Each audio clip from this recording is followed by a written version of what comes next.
We recognize that the Champlain Valley Unitarian Universalist Society gathers on the land of the Western Abenaki people.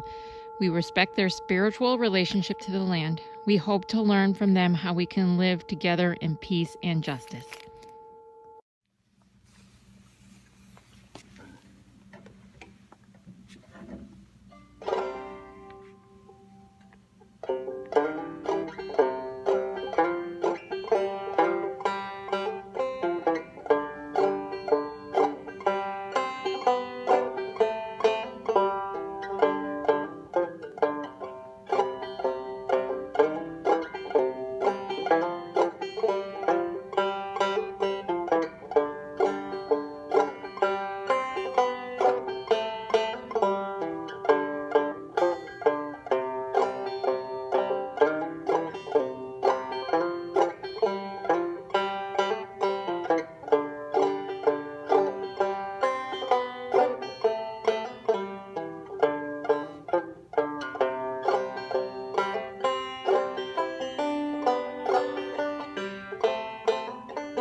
Good morning and welcome to the Champlain Unitarian Universalist Society's streaming service. As members and friends of the Champlain Valley Unitarian Universalist Society, committed to the Unitarian Universalist principles, we strive to be an inclusive and welcoming community that sustains a liberal religious tradition. We aspire to be active on behalf of social justice and environmental responsibility. We nurture and empower each other at all ages on our spiritual journeys, and we reach out to the larger communities of which we are a part. My name is Jason Duquette Hoffman, and I am the worship associate for today's service, which is led by our minister, Reverend Barnaby Feeder. If you're visiting today, please send us a message to introduce yourself, and be sure to join us after the service during our virtual coffee hour for a good conversation and company via this Zoom meeting, as Jordan moves us into breakout groups. If you haven't already done so, this is a perfect time to turn off your cell phones or any other electronic devices that you are not using to stream this service, or put them into worship mode. If you have milestones and passages that you would like to have shared with the congregation during that portion of our service, please enter them in the chat, and Barnaby will be reviewing these as we go along. Our service today is the product of the efforts of many people, as it is every week, in addition to all of the support that our worship team and staff provide. Richard Hopkins was our gatherer, organizing the elements, herding the contributors. That's herd as in grouping them. He's very gentle. And producing our show. Margie is our video caster today. The Time for All Ages was selected by Poppy Reese. Our music today was provided by Shannon LaRose, and Lucy Tenenbaum curated the images you see throughout our service. Our call to worship today comes to us from two luminaries, Audre Lorde and Lilla Watson. Lilla Watson delivered her quote at a 1985 UN conference in Nairobi, but she attributes it to a shared ethos developed within the Aboriginal rights group she was a part of in Queensland, Australia, rather than something that she came up on her own. But Audre Lorde invites us to the shared work of a new tomorrow, saying, "And I dream of us coming together, encircled, driven, not only by love, but by a lust for a working tomorrow. The flights of this journey, mapless, uncertain, and necessary as water." Lilla Watson reminds us and entreats us to see that this work is not by us for others, but rather to our own shared liberation when she says to us, "If you've come here to help me, you are wasting your time. But if you have come because your liberation is bound up with mine, then let us work together." Every day of every week, we are sustaining this work through our connections and commitments to each other. Beyond our weekly services here, there are many pathways to connection, which are shared through our monthly newsletter and our weekly emails. If you're not receiving these and you wish to, please email office@cvuus.org. And I'll later on put that in the chat. As is our custom, I will light a chalice to begin our worship service. The words will appear on your screen if you wish to say them with me. And here they come now, and I'll move out of the way.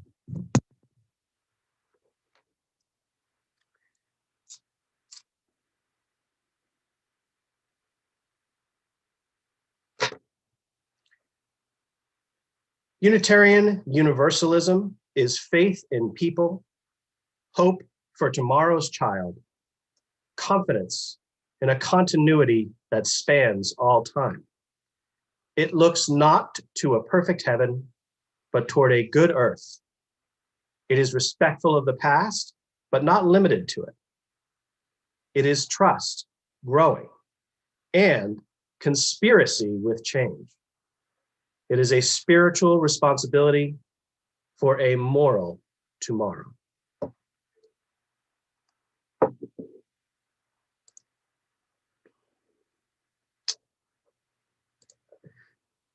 There is no better reminder of the imperative to work toward a moral tomorrow than the children that we honor in our lives.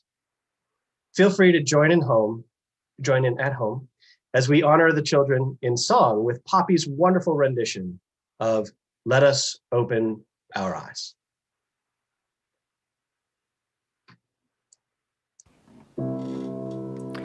Let us open our eyes to see what is beautiful. Let us open our minds to seek what is true. Let us open our hearts to love one another, and may we walk in peace. Let us open our eyes to see what is beautiful. Let us open our minds to seek what is true. Let us open our hearts to love one another, and may we walk in peace.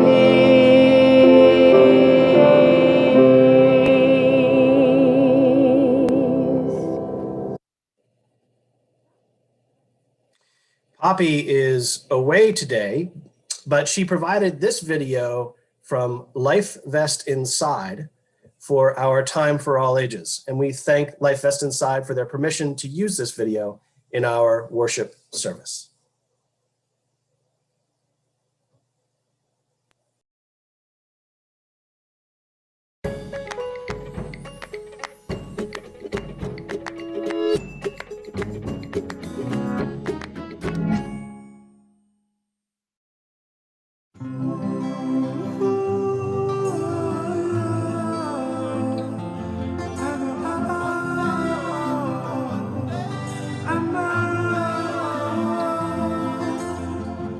Sometimes I lay under the moon, I thank God I'm breathing, and I pray, don't take me soon, cause I am here for a reason. Sometimes in my tears I drown, but I never let it get me down.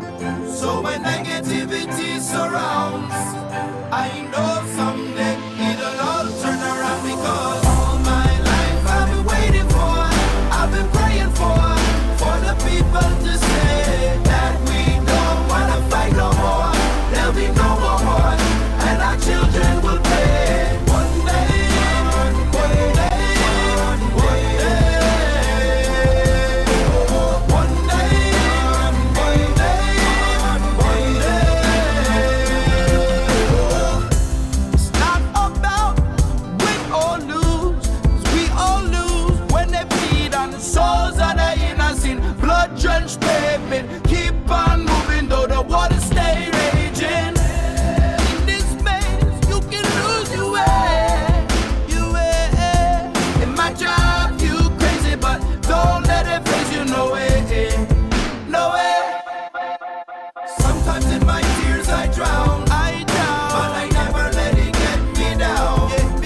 So when negativity surrounds, I know someday it'll all turn around, because all my life I've been waiting for, I've been praying for the people to say that we don't wanna fight no more. There'll be no more wars, and our children will play. One day, one day,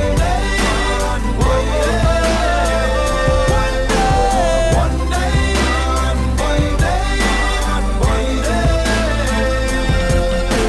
one day this all will change, treat people the same. Stop with the violence, down with the hate. One day we'll all be free and proud to be under the same sun, singing songs of freedom like one day, one day,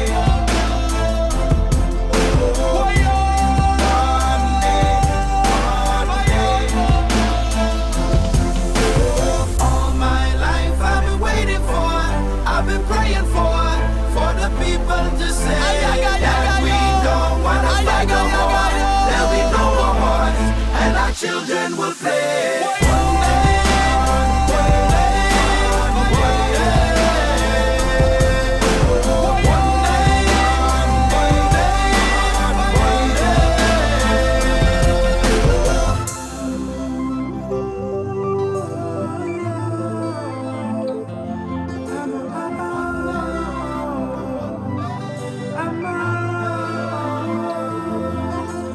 Sometimes in my tears I drown, but I never let it get me down. So when negativity surrounds, I know someday it'll all turn around, because all my life I've been waiting for, I've been praying for the people to say that we don't wanna fight no more. There'll be no more wars, and our children will play. One day, one day, one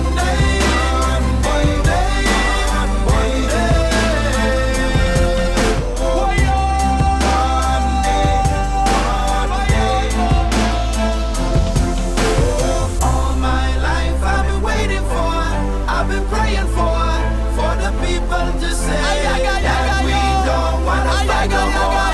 There'll be no more wars, and our children will play. One day, one day, one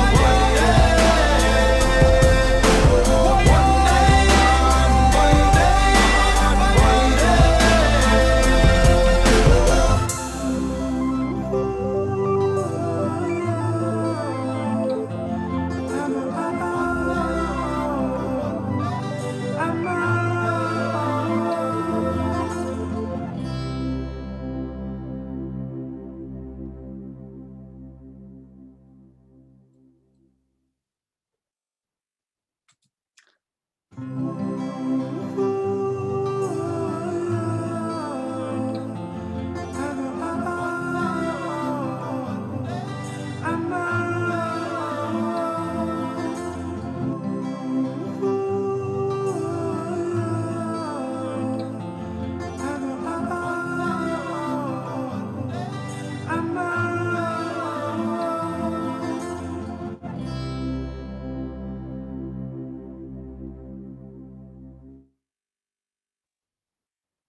Well, we can thank Poppy for that beautiful video, and I hope that maybe the universe will conspire to make it so that someday you'll run into one of those people whose names flash by in the credits. The conversation will lead you to that video, and you can say, "Oh, I saw that at church. Thank you for making it." You may have noticed that it was pre-coronavirus in terms of how people were unmasked, but I think that's an important reminder that the generosity theme that we're dealing with this month, generosity was here before the virus, generosity will be after the virus, and it is also during the virus. And so today we're sharing our offering with a different UU affiliate from last week, and this week it is the Diverse Revolutionary Unitarian Universalist Multicultural Ministries. Now that's quite a mouthful. The acronym is DRUM, and that's what it's been known as since 1997, when it was founded as an organization for ministers, RE leaders, musicians, and other UU professionals who identified as people of color. The following year, non-white lay members of the denomination were invited to join. Many were active in a denominational anti-racism program at the time called Journey Toward Wholeness. The goal was to provide a community of mutual support for people of color within Unitarian Universalism, and a platform for demanding more of the denomination and its congregations in terms of dismantling racism in hiring and programming practices in the UUA.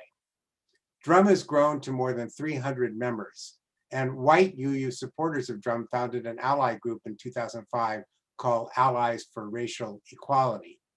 So I invite you to be as generous as you're able in supporting the work of DRUM to support that minority of Indigenous, Black, and other people of color within our movement who are sticking with us, even though so much of the movement doesn't reflect the cultures from which they came.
Each week there are unspoken joys and concerns and prayers.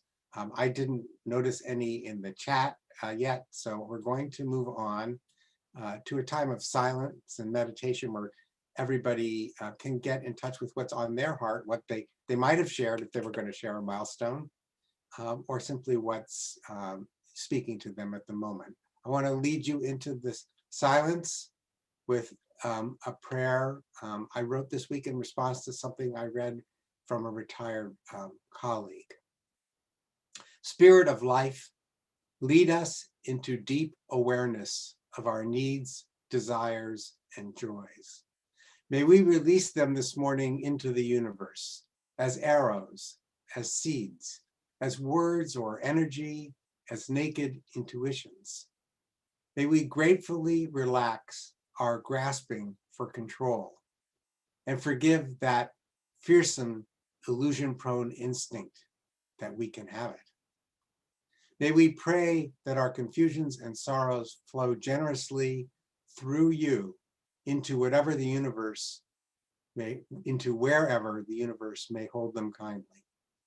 Wherever the wonder that is each of us may patiently float in silence and gather inspiration for what we alone and together may yet become.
There are so many parts that I have hidden day and night and lost.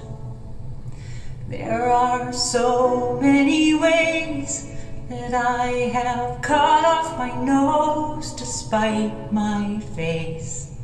There are so many colors that I still try to hide while I paint. And there are so many tunes that I secretly sing as I wait. You come along and invite these parts out of hiding. This invitation is one that I've stopped fighting. Oh, thank you for seeing me. I feel so less lonely. Thank you for getting me. I'm healed by your empathy. This intimacy. There were so many times I thought I'd die not being truly known. There've been so many moments where I'm lonely in my vocation. Come along and celebrate each feeling. And there you are, all honor and inquiring. Oh,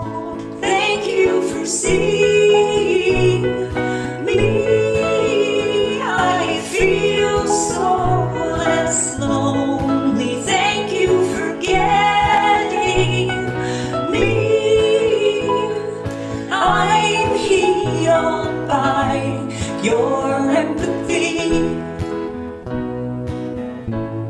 this intimacy.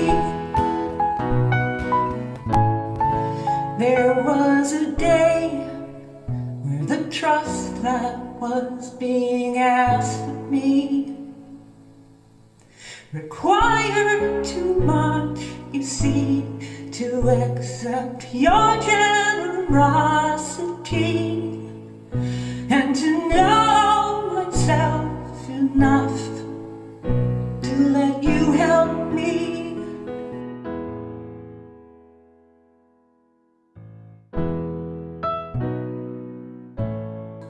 Thank you for seeing me. I feel so less lonely. Thank you for getting me.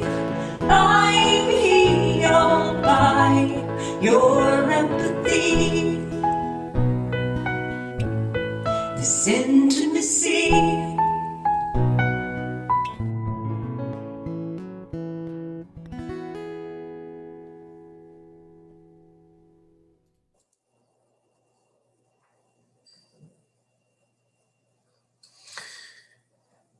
Our first reading today, selected by Barnaby, is from the book of Matthew in the Christian Bible, chapter 20, verses 1 through 16.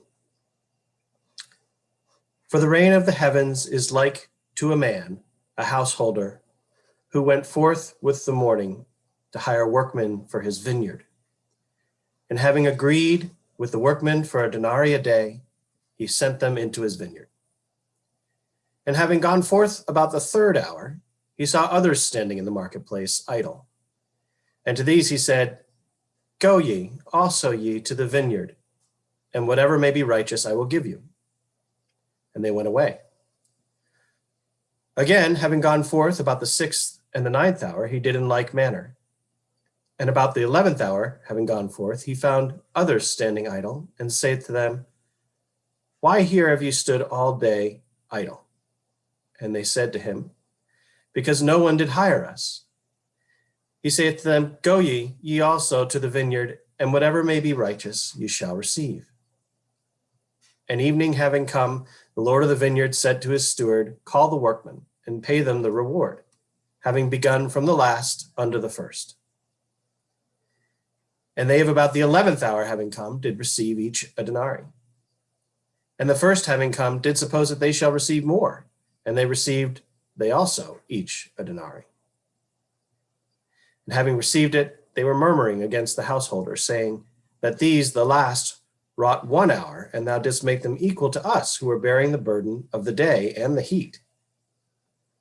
And he answering said to one of them, Comrade, I do no unrighteousness to thee, for a denarii dost not thou agree with me? Take that which is thine and go, and I will give to this the last also as to thee. Is it not lawful to me to do what I will in mine own? Is thine eye evil because I am good? So the last shall be the first, and the first last, for many are called and few chosen. The second reading is a poem by Jean-Marie Beaumont entitled Afraid So. This poem, published in her collection Curious Conduct in 2004, poses a myriad of questions. After each question, I invite you to respond with me with the titular words, afraid so. As you respond to each question with these same words, imagine or play with how they might feel or be expressed differently were you to be faced with that question. And if you're feeling brave, feel free to unmute while we do this. Could get messy, but let's give it a try. Ready? Is it starting to rain? Afraid so. Afraid so. Did the check bounce? Afraid so. So. Are we out of coffee? Afraid so. Is this gonna hurt? Afraid so. Could you lose your job? Afraid So. Well, Did the glass break? Afraid so. afraid so. Was the baggage misrouted? Afraid Afraid so. so. Will this go on my record? Afraid Afraid so. So, are you missing much money? Afraid so. Afraid so. Was anyone injured? Afraid so. Afraid so. No. Is the traffic heavy? Afraid so. Afraid so. Do I have to remove my clothes? Afraid so. Afraid so. Will it leave a scar? Afraid Afraid so. so. Must you go? Afraid Afraid so. so. Will this be in the papers? Afraid Afraid so. so. Is my time up already? Afraid Afraid so. so. Are we seeing the understudy? Afraid so. Will it affect my eyesight? Afraid so. Did all the books burn? Afraid so. Oh. Are you still smoking? Afraid so. Is the bone broken? Afraid so. So. Will I have to put him to sleep? Afraid So. Was the car totaled? Afraid so. So. Am I responsible for these charges? Afraid so. Are you contagious? Afraid so. So. Will we have to wait long? Afraid so. So. Is the runway icy? Afraid so. So. Was the gun loaded? Oh, Lord. Afraid so. So. Oh, Lord. Could this cause side effects? Afraid so. So. Do you know who betrayed you? Praise so. So. Is the wound infected? Afraid so. Are we lost? Praise so. Afraid so. Yep. Can it get worse? Afraid so. So, thank you. Can it get what? Any worse? Ah, thank you. Can it get any worse? Afraid so. Afraid so embodies why I felt today's reflection is the necessary capstone to what I have to say to you about our theme for this month, generosity. The Sunday faithful among you know I frequently use the metaphor of, quote, our better angels, unquote, to refer to the parts of human nature that we at CVUUS seek to nurture. It's such a beautiful phrase that even though I don't believe in angels, I know exactly what I mean when I refer to our better ones. And I think it's safe to say no one will disagree that one of those better angels is our capacity for generosity. Alas, that makes it easy for most of us to lapse into thinking of generosity as some sort of unpolluted virtue. But like any metaphor, our better angels distills rather than fully describes the truth of how generosity actually plays out. Think about what makes our reading Afraid So hilarious in a dark sort of way. Thanks to Jason's inspiration to invite you into it, I knew a lot of you were laughing at different parts of it. Every snippet of it in which the poet names common fears, disasters, discomforts, and embarrassments is confirmed by an empathetic sounding response, afraid so. And each of them is a kind of a story prompt. A lot of stories you could tell around these phrases would feature someone or some group that set out to do something generous, but actually left themselves or their intended beneficiaries worse off. Is it starting to rain? I'm afraid so. I'm so sorry I didn't recheck the weather report before I brought you, your children, and the dog all the way out on this treeless prairie to see a genuine South Dakota sunrise. Are you missing much money? I'm afraid so. I'm glad I gave your son a chance to re-enter the workforce, but I'm sorry I left him even briefly unsupervised so soon after he got out of jail on his drug trafficking sentence. The temptation was too much for him, and now he's looking at a much longer incarceration. Are you contagious? I'm afraid so. I didn't realize it when I took care of your grandmother so you could go away for the weekend. Do you know who betrayed you? I'm afraid so. Someone in that Girl Scout troop whose cookies we offered to buy in bulk was an ICE informer. She overheard whispered Spanish conversations in the basement on the way to the bathroom we let her use. And so on. Suppose I challenged you to come up with stories of generosity gone wrong for all 33 Afraid So lines. I bet most of you could do it within the time we devote to a typical worship service.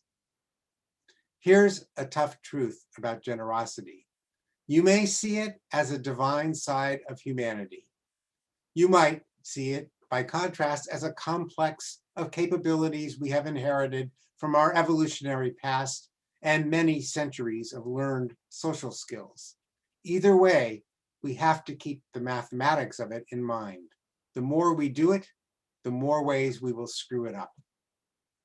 If we are going to make so many mistakes, we had better not waste the learning opportunities in them. As Professor Randy Pausch, the Unitarian Universalist computer scientist who died of pancreatic cancer in 2008, shortly after publication of his book, The Last Lecture, put it, experience is what you get when you didn't get what you wanted. And experience is often the most valuable thing you have to offer. We don't want to waste the learning experiences because, as I said earlier this month, we need to become better and better at generosity. Maybe the level of skill I'm looking for is generosity ninja. I hope our congregation continues to be known for nurturing creative, joyful, and effective individual and collective acts of generosity. I know we can all support that as a goal. But beyond that, I'll confess once again that I have an expansive faith-based vision that few of you share, that of a growing spirit of life-giving love emerging from the advance of intelligence within the evolving web of existence. I have faith that intelligence like ours have a role in bending the arc of the universe toward generosity, as well as justice, joy, and compassion, through our relationship to this emerging spirit. Well, so much for new theology. I won't go deep into that. Our other reading about the vineyard workers is one of the most familiar Christian parables in the Bible. I realized this week that it offers an enduring traditional theology insight into one way generosity goes astray. Or to put it differently, insight into how afraid so dynamics crop up so often in everyday life. As you heard Jason read, the vineyard owner hires more and more workers as the day progresses. He tells the first group exactly what they will be paid and promises those hired later that he will pay what is righteous. The last group is hired in the 11th hour. In case you were wondering, the grape harvest in Israel took place in late summer, so the owner was getting around 2 hours of work from the last group. At the end of the day, the vineyard owner orders the foreman to pay the workers in the reverse order in which they were hired. And every one of them gets the same compensation given to the group that worked the full day beginning early in the morning. Immediately, the workers who worked the full day are angry. The latecomers, who they say worked an hour and avoided the heat of the day, don't deserve the same pay. As an aside, I'll say it's a fascinating insight into human nature in this old story to suggest that any listener who knows Israel will know that those who felt unfairly treated perceived the length of time the latecomers worked as even less than it was, 1 hour instead of 2. But the owner says those who worked all day accepted the wage he offered, and he made good on their deal. What right do they have to be upset that those hired later seem to be more generously compensated for their time. What a clear picture of how generous impulses can violate human norms of fairness and equality. And that clash is one of the ways that generosity goes off the rails. The story is ancient, but the conflict is as fresh as the daily news. It's told in the Bible to illustrate why a loving God will save all who turn to him, no matter how late in their lives. The longtime faithful, represented by the all-day workers, should appreciate that they have received what God promised in full, and not be expecting a still greater reward for their longer commitment. But we have a much more sophisticated understanding of the traumatic impact of injustice than the Bible did. We know that unequal compensation for work is an ever-present injustice in our society. And we know that bosses have long used what are in effect unequal pay systems like that in the vineyard to divide and conquer workers across race, gender, and nationality, among other things. What jumps out at me is how the vineyard owner, consciously or not, is ignoring the deep-seated experience among marginalized workers of being exploited over and over. The situation he creates rings right down through the centuries to modern times, where white Americans are repeatedly upset to hear from Black folks and other marginalized groups that white people's good intentions don't matter as much as the impact of their actions on the people with less power. So often, our actions, including many acts intended to be generous, land on people whose life experiences we neither fully appreciate nor feel obligated to understand. Part of white privilege is taking it for granted that our understanding of what is generous is race neutral. But when we decenter whiteness, we see that generosity can unspool as support for the status quo. It can divert us from tougher redistribution of wealth and power issues. For BIPOC people, that's Black, Indigenous, and people of color, even extremely generous donations of time, goods, and financial wealth can be hard to swallow as gifts when the conversation society really needs to have is about reliable funding and institutionalizing reparations for past injustices.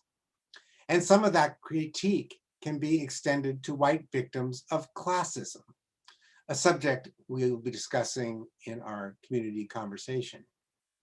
As one blogger going by the handle Tiny in Poor Magazine's website put it in a scathing post this month, stealing land class people, wealth hoarders of all colors and cultures, with real love in their collective hearts, will often stand up, sign up, kick down, donate, loan, gift, or grant money, resources, time, and things to poor people, sometimes large amounts, sometimes meager. But the sad reality is oftentimes these same folks will lose interest, get tired, bored, annoyed, burned out from our struggles, or find something else more sexy, exciting, cool to do. Sadly, us folks caught in these struggles can't take a break, leave or drop our messy lives, homelessness, trauma, jobs, demands, children, etc. From that perspective, voluntary generosity is no substitute for sustained changes in public policy. Jason brought that post to my attention. He also forwarded the Nigerian writer Chimamanda Adichie's comments on how often we are mistaken about the person or group with whom we are interacting, because we arrive with a story about them that turns out to be wrong, something she experienced as an immigrant from Nigeria on the receiving end, and propagated as a visitor to Mexico when she made assumptions about the people she met. With luck, curiosity, and time, these misunderstandings get worked out beneficially through ongoing personal relationships. Adichie wrote, when we realize there is never a single story about any place, we regain a kind of paradise. But such hopeful outcomes are more likely if we are smarter about common generosity mistakes. I couldn't help but laugh at parts of our kindness video, Life Fest video in the Time for All Ages. How differently might it have gone if what everybody took to be a homeless Black man was handed a free hot dog, and it turned out he'd been a vegetarian. But the happy story in the mind of the giver never even considered that possibility. Much less funny is the common story that seemingly abandoned children in impoverished countries following conflicts or natural disasters are orphans. That's our story. We find this child alone must be an orphan.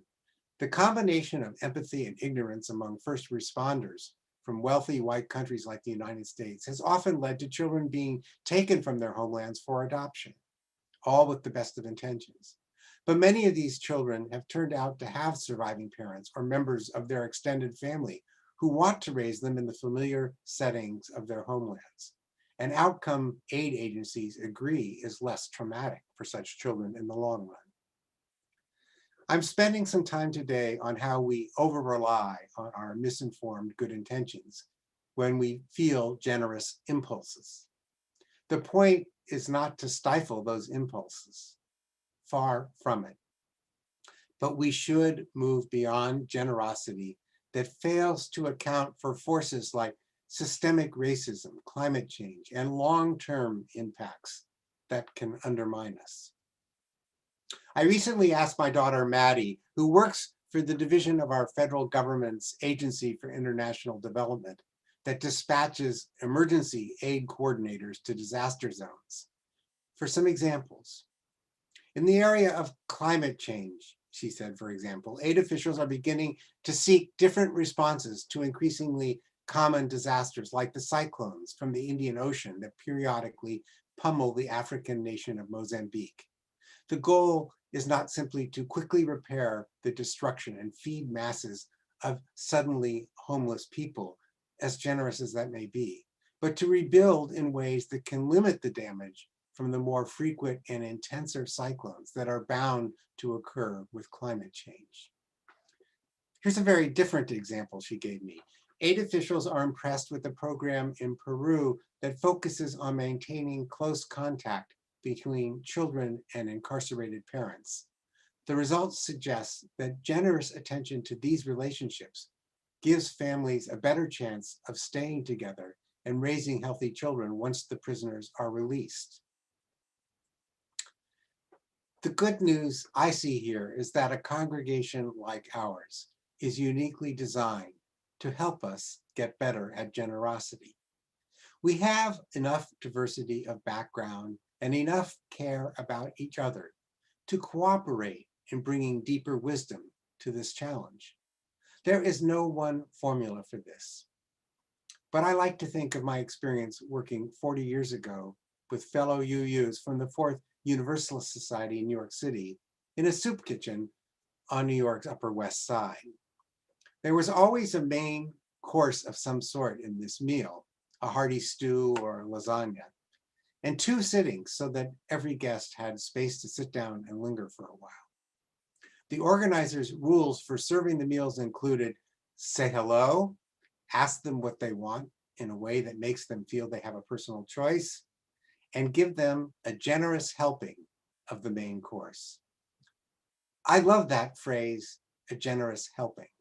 It reminds me that the ultimate test of effective generosity is simply whether it is actually helping those who receive what is being offered, whether it's food, financial aid, clothing, or something less obvious like a sympathetic ear.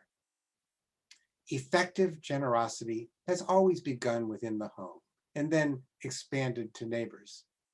Those are both good arenas to develop wisdom about whether we are actually helping because the evidence of what we do is close at hand.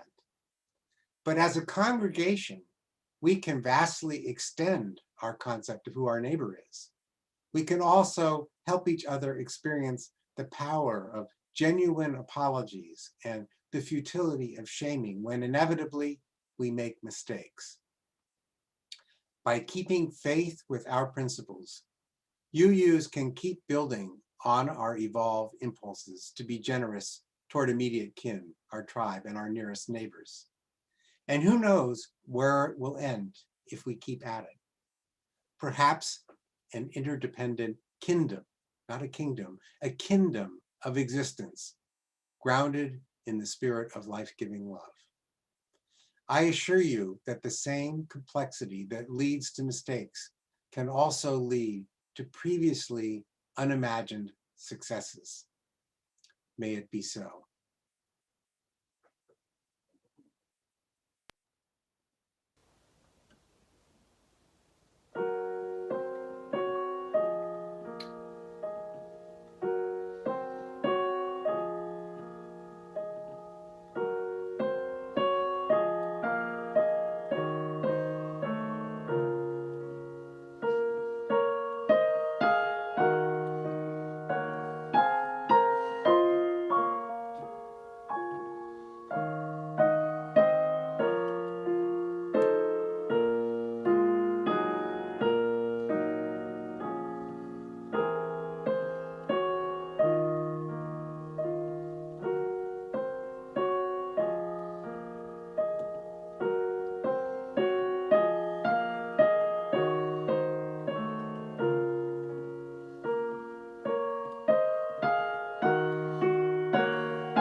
As we go forth, I hope more of my generosity mistakes and your generosity mistakes will be the kind that switch weeks on who we're giving financial support to with little long-term impact, and that fewer of them actually end up truly backfiring on us.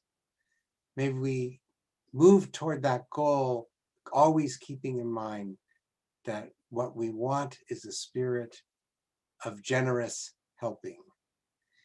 And I know that generous helping of love that I feel coming from you each week and that I try to send out to you each week is going to be the engine that powers us in that direction. Blessed be, and amen.